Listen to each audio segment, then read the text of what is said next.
Hello दोस्तों, कैसे हैं आप सब। आशा करता हूं कि आप सब ठीक होंगे। मैं योगेश आप सबका इजी एजुकेशन में स्वागत करता हूं। आज के विषय को शुरू करने से पहले आप सबसे अनुरोध है, अगर आप इस चैनल पर नए हैं तो चैनल को सब्सक्राइब करें और बेल आइकन को प्रेस करें, जिससे कि आपके पास हमारी न्यू अपडेट्स और वीडियोस आसानी से और सबसे पहले पहुंचे। दोस्तों, इससे पहले हम कुछ और अध्यायों को पढ़ चुके हैं, उनका लिंक आपको डिस्क्रिप्शन में मिल जाएगा, तो आप उन्हें वहां से देख सकते हैं। तो चलिए आज का विषय शुरू करते हैं।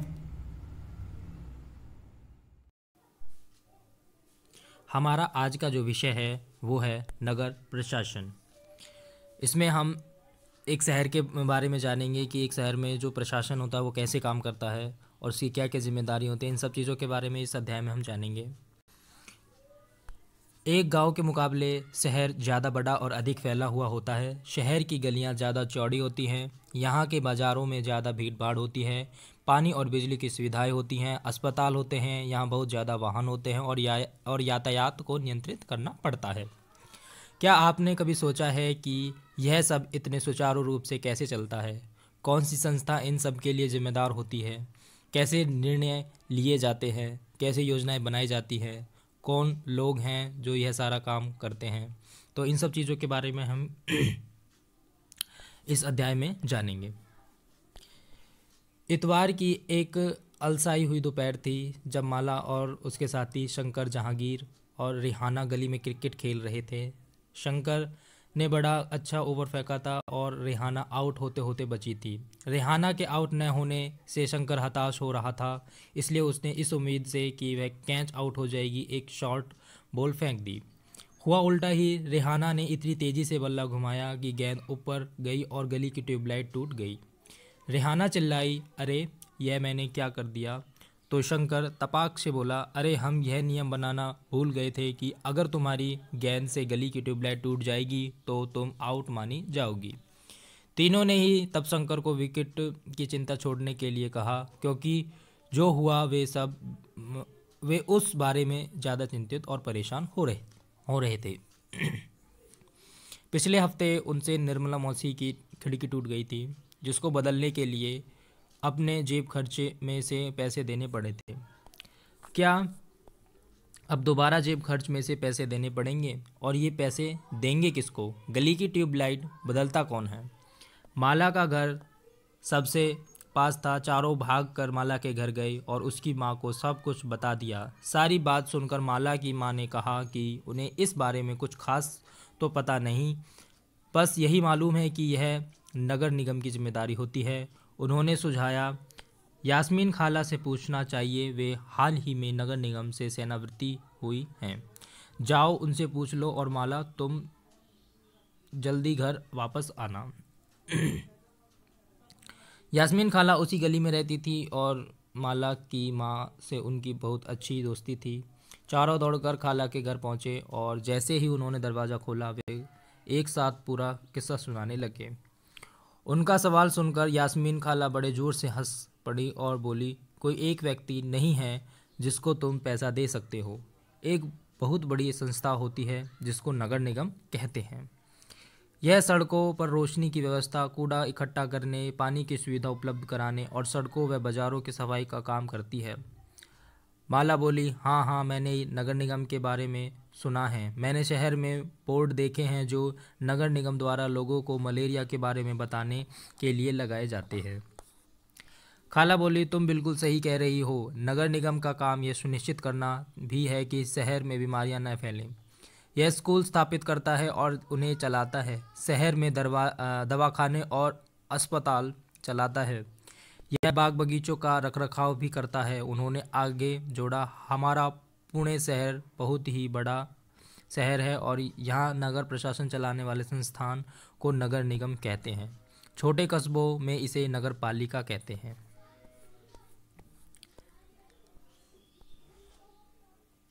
निगम पार्षद एवं प्रशासनिक कर्मचारी, अब इनके बारे में जानेंगे। यास्मीन खाला, मुझे बड़ी उत्सुकता हो रही है कि यह फैसला लेता कौन है कि पार्क कहाँ बनाया जाए। जब आप नगर निगम में काम करती थी तो क्या ऐसे जिम्मेदार निर्णय भी लेने पड़ते थे? रेहाना ने पूछा। खाला ने जवाब दिया, नहीं रेहाना, मैं तो निगम के लेखा विभाग अकाउंट में थी। बस लोगों की मासिक तनख्वाह की पर्चियाँ बनाती थी। चूँकि शहर का आकार बहुत बड़ा होता है, इसलिए नगर निगम को यह एक कई निर्णय लेने होते हैं। इसी तरह शहर को साफ रखने के लिए बहुत काम करना पड़ता है। ज़्यादातर निगम पार्षद ही यह निर्णय लेते हैं कि अस्पताल या पार्क कहाँ बनेगा। शहर को अलग अलग वार्डों में बांटा जाता है और हर वार्ड में से एक पार्षद का चुनाव होता है। नगर निगम के कुछ निर्णय ऐसे होते हैं जो सारे शहर को प्रभावित करते हैं। ऐसे जटिल निर्णय पार्षदों के समूह द्वारा किए जाते हैं। कुछ पार्षद मिलकर समितियां बनाते हैं जो विभिन्न मुद्दों पर विचार विमर्श करके निर्णय लेती है।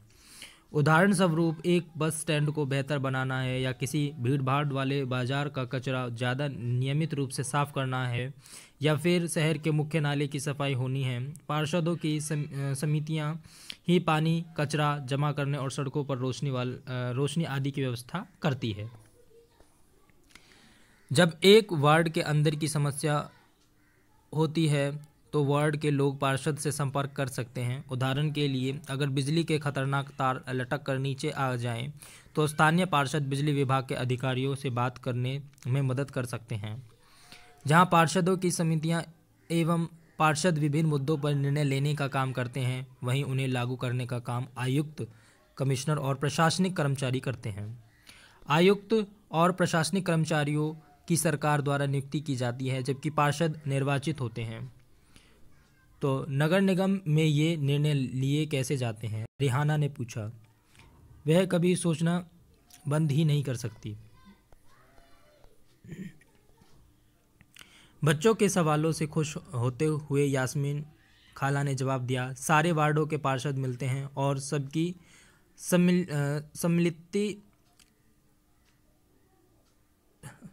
सम्मिलित राय से एक बजट बनाया जाता है। उसी बजट के अनुसार पैसा खर्च किया जाता है। पार्षद यह प्रयास करते हैं कि उनके वार्ड की विशिष्ट जरूरतें परिषद के सामने रखी जा सके। फिर ये निर्णय प्रशासनिक कर्मचारियों द्वारा क्रियान्वित किए जाते हैं। खाला बड़ी खुश थी क्योंकि किसी बड़े व्यक्ति ने तो आज तक उनके काम के बारे में पूछा नहीं था। बच्चों के सवालों ने उन्हें अपने अनुभव बांटने का एक मौका दिया था। शंकर ने बड़ी उत्सुकता से पूछा, अपना शहर तो इतना बड़ा है, इसकी देखभाल के लिए बहुत लोगों की ज़रूरत पड़ती होगी। खाला, तब तो नगर निगम में ढेर सारे लोग काम करते होंगे। वह अब तक क्रिकेट के मैच और अपने अधूरे ओवर की बात बिल्कुल भूल चुका था। दरअसल शहर में काम को अलग अलग विभागों में बांट देते हैं। जैसे जल विभाग होता है, कचरा जमा करने का विभाग, उद्यानों की देखभाल का विभाग, सड़क व्यवस्था का विभाग इत्यादि। मैं नगर निगम के सफाई विभाग में थी, उसी के लेखा विभाग में हिसाब किताब का काम करती थी। खाला बड़े इत्मीनान से बता रही थी। फिर बच्चों के खाने के लिए रसोई से कबाब लाने चल पड़ी। जहांगीर ने रसोई में खड़े खड़े तेज़ी से अपने कबाब खा लिए। फिर ऊंची आवाज़ में वहीं से बोला, यास्मीन खाला, नगर निगम जिस कूड़े कचरे को इकट्ठा करता है वह जाता कहाँ है? बाकी बच्चे अभी कबाब खा ही रहे थे। यास्मीन खाला ने बताना शुरू किया। इस सवाल का जवाब बड़ा मज़ेदार है। जैसा कि तुम जानते हो, कचरा लगभग हर गली में ही फैला रहता है।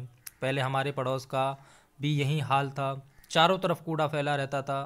अगर कूड़े को इकट्ठा करके हटाया न जाए तो मक्खियाँ भिनभिनाती रहती हैं और आसपास कुत्तों चूहों का जमावड़ा हो जाता है। लोग इसकी बदबू से बीमार भी पड़ जाते हैं। एक और बुरी बात यह थी कि बच्चों ने गली में क्रिकेट खेलना छोड़ दिया था, क्योंकि उनके घर वालों को यही डर लगा रहता था कि गली में अधिक समय रहने से बच्चे बीमार न पड़ जाएं। तो एक पैराग्राफ दे रखा है, उसे और देख लेते हैं। नगर निगम को पैसा कहाँ से मिलता है? इतने सारे काम करने के लिए बहुत सारा पैसा चाहिए। निगम यह राशि अलग अलग तरीक़ों से इकट्ठा करता है। इस राशि का बड़ा भाग लोगों द्वारा दिए गए कर टैक्स से आता है। कर वह राशि है जो लोग सरकार द्वारा उपलब्ध कराई गई सुविधाओं के लिए सरकार को देते हैं। जिन लोगों के अपने घर होते हैं उन्हें संपत्ति का कर देना होता है और साथ ही पानी एवं अन्य सुविधाओं के लिए भी कर देना होता है। जितना बड़ा घर उतना ज़्यादा कर। निगम के पास जितना पैसा आता है उसमें संपत्ति कर से केवल 20 से 30% पैसा ही आता है। शिक्षा पर भी कर लगता है। अगर आप किसी दुकान या होटल के मालिक हैं तो उस पर भी कर देना पड़ता है। अगली बार जब आप सिनेमा देखने जाइएगा तो टिकट पर ध्यान से देखिएगा, हमें मनोरंजन के लिए भी कर देना पड़ता है। इस तरह अमीर लोग संपत्ति कर देते हैं, वहीं जनसंख्या का एक बड़ा हिस्सा सामान्य तरह के कर अधिक देता है।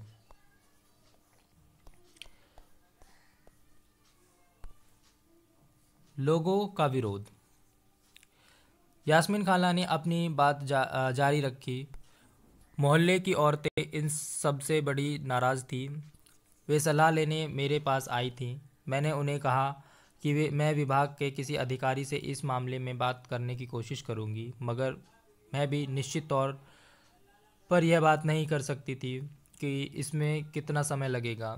इस पर गंगाबाई ने बताया कि हमें अपने वार्ड के पार्षद के पास इस समस्या को लेकर जाना चाहिए। आखिर वोट देकर हमने चुना है, उसके सामने हमें विरोध प्रदर्शन करना चाहिए। गंगाबाई ने महिलाओं के एक छोटे समूह को इकट्ठा किया और पार्षद के घर पहुंच गई। सभी औरतें घर के सामने जाकर नारे लगाने लगी। तब पार्षद घर के बाहर निकले और उन्होंने उनकी समस्या के बारे में पूछा। गंगाबाई ने अपने मोहल्ले की खराब हालत बयान की। पार्षद ने उन महिलाओं से वादा किया कि वे अगले दिन उनके साथ आयुक्त से मिलने जाएंगे। साथ ही उन्होंने गंगाबाई को मोहल्ले के सारे वयस्कों से एक अर्जी पर दस्तखत करवाने के लिए कहा। अर्जी यह थी कि उनके मोहल्ले से कचरा उठाने की नियमित व्यवस्था की जाए। उन्होंने सुझाव दिया कि कल आयुक्त से मिलने जाते समय स्थानीय सफाई अभियंता यानी इंजीनियर को भी साथ ले जाना अच्छा रहेगा।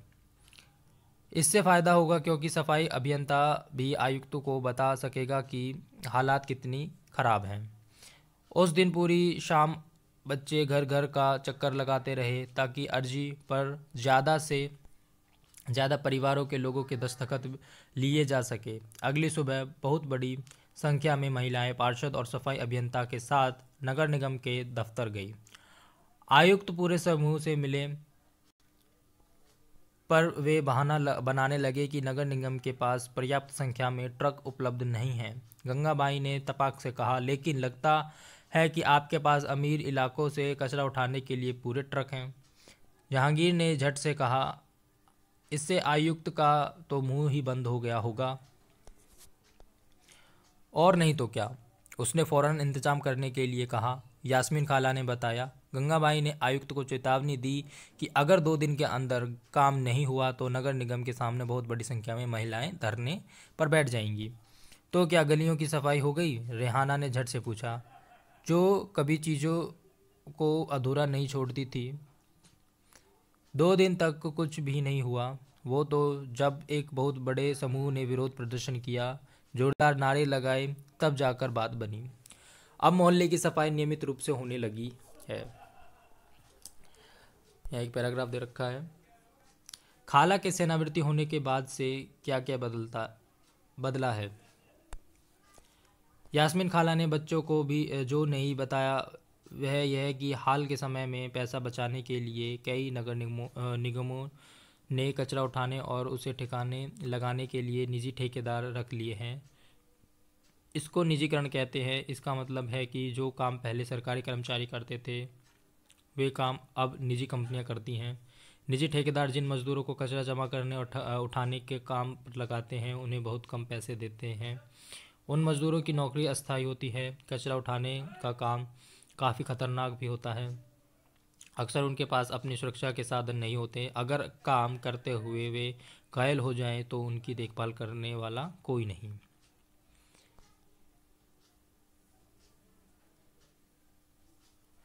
यह तो बिल्कुल बम्बई सिनेमा की तरह सुखद अंत हुआ, माला ने कहा।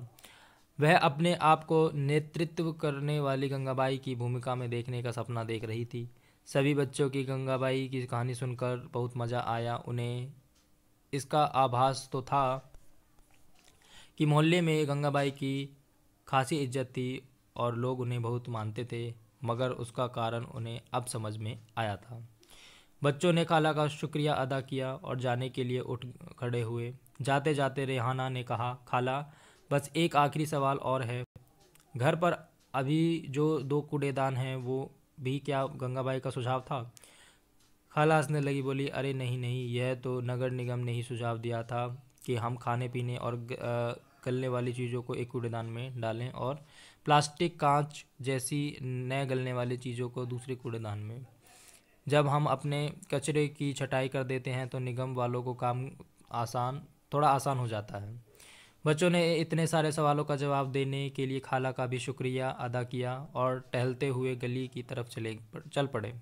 बहुत देर हो चुकी थी और उन्हें जल्दी से जल्दी घर पहुंचना था। आज हमेशा के मुकाबले गली में अंधेरा थोड़ा ज़्यादा था। उन्होंने ऊपर देखा, फिर मुस्कुराते हुए एक दूसरे को देखा और वापस खाला के घर की तरफ दौड़ पड़े।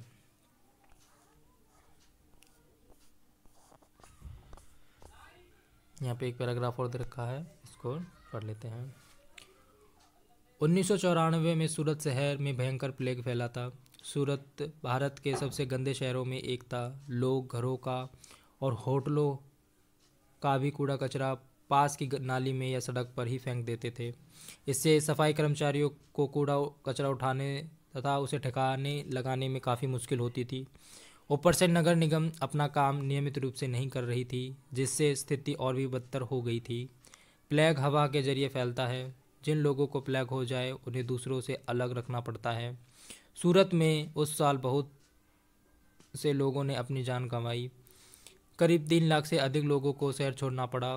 प्लेग के डर ने यह अनिवार्य कर दिया कि नगर निगम मुस्तैदी से काम करे। सारे शहर की अच्छी तरह से सफाई हुई। आज की तारीख में चंडीगढ़ के बाद भारत के सबसे साफ शहरों में दूसरा स्थान सूरत का है। क्या आप जानते हैं कि आपके मोहल्ले में कब और कितनी बार कूड़ा उठाया जाता है? क्या आपको लगता है कि सभी मोहल्लों में उतनी ही बार कूड़ा उठाया जाता है? यदि नहीं तो क्यों? चर्चा करें।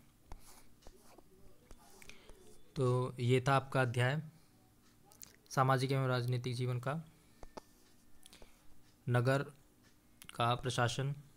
अगर आपको वीडियो अच्छी लगी हो तो प्लीज़ इसे लाइक शेयर करें और हमारे चैनल को सब्सक्राइब करें। तो मिलते हैं हम आपको अगले वीडियो में, और अपने सुझाव हमें कमेंट बॉक्स में दें। अगर आपका कोई सुझाव हो